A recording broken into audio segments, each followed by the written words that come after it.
নিজেকে প্রার্থী ঘোষণা অশোক দিনদার। বিধানসভা ভোটে ময়না কেন্দ্র থেকে বিজেপির প্রার্থী হব। ময়নার প্রার্থী হওয়ার প্রসঙ্গে আত্মবিশ্বাসী অশোক দিনদার। দল ঠিক করেনি কে কোথায় দাঁড়াবে, বলছেন অশোক। 99% নিশ্চিত তিনি ময়নার প্রার্থী হচ্ছেন, এমনটাই জানাচ্ছেন অশোক দিনদা।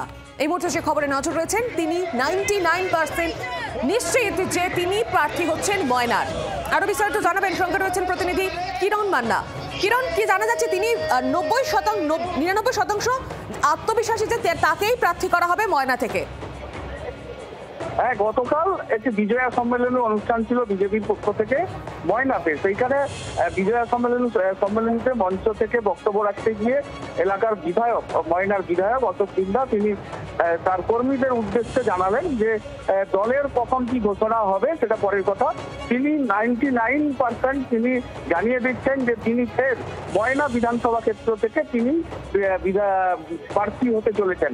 এই ঘোষণার পরে কর্মীদের একটা উৎসাহ দেখা যায় এবং সেখানে দলের থেকে ঘোষণা, যেখানে বিজেপি একটি সংগঠিত দল, সেখানে দলের ঘোষণা ছাড়া কেউ ঘোষণা করেনি আজ পর্যন্ত। সেক্ষেত্রে অশোক দিনদার এই ঘোষণা যথেষ্ট তাৎপর্যপূর্ণ বলে মনে করছে রাজনৈতিক মহল।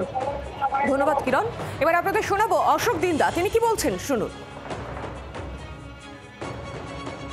2026-এ 99% 0.999 অশোক দিনদাই দাঁড়াবে। বলে দিলাম,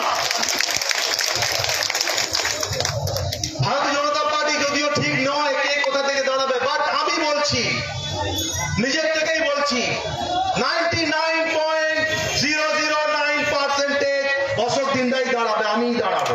আপনারা আমার সাথে থাকুন। বাংলার আওয়াজ, বাঙালির আবেগ, জি 24 ঘন্টা।